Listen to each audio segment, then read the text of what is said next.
આજ આપણે બનાવશું કેરીનું ખાટું અથાણું. ખાટું અથાણું બનાવવા માટે બજારમાંથી કટિંગ કરીને જ કેરી લઈ આવ્યા હતા અને એને ધોઈને સરસ રીતે સાફ કરી લીધી છે. હવે હળદર અને મીઠું ચડાવીને 2 દિવસ સુધી રાખશું.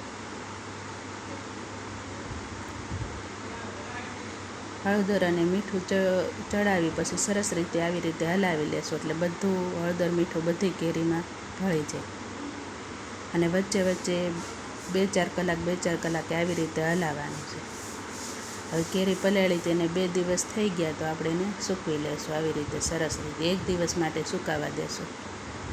મેથીનો બોળો લઈ લીધો છે. હવે એમાં વરિયાળી નાખી દીધી, તીખાની ભૂકી પણ નાખી દીધી.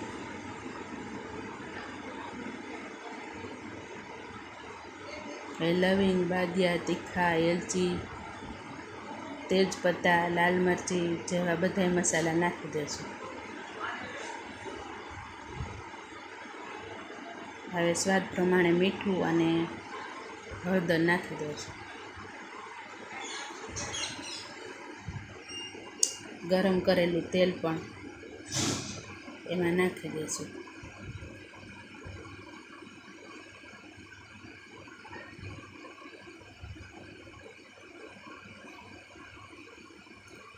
હવે થોડીક હિંગ નાખી અને ગરમ કરેલું તેલ નાખી દઈશું. સરસ રીતે મિક્સ કરી લેશું અને ઠંડુ થવા દઈશું. પછી લાલ મરચું પાવડર નાખશું. લાલ મરચું પાવડર ગરમમાં નથી નાખવાનું, ઠંડુ થાય પછી નાખવાનું છે. ને થોડુંક મારી પાસે તૈયાર બોળો પડ્યો હતો એટલે મેં નાખી દીધો છે. હવે એમાં થોડુંક ગરમ કરી પછી ઠંડુ કરેલું તેલ નાખશું. લાલ મરચું પાવડર નાખ્યા પછી ગરમ તેલ નથી નાખવાનું, ગરમ કરીને ઠંડુ થાય પછી જ નાખવાનું. હવે એમાં કેરીના બધા કટકા નાખી દઈશું અને સરસ રીતે મિક્સ કરી લેશું. પછી 1 દિવસ માટે આમાં આપણે અથાણાને રાખશું. 1 દિવસ પછી કાચની બરણીમાં ભરશું.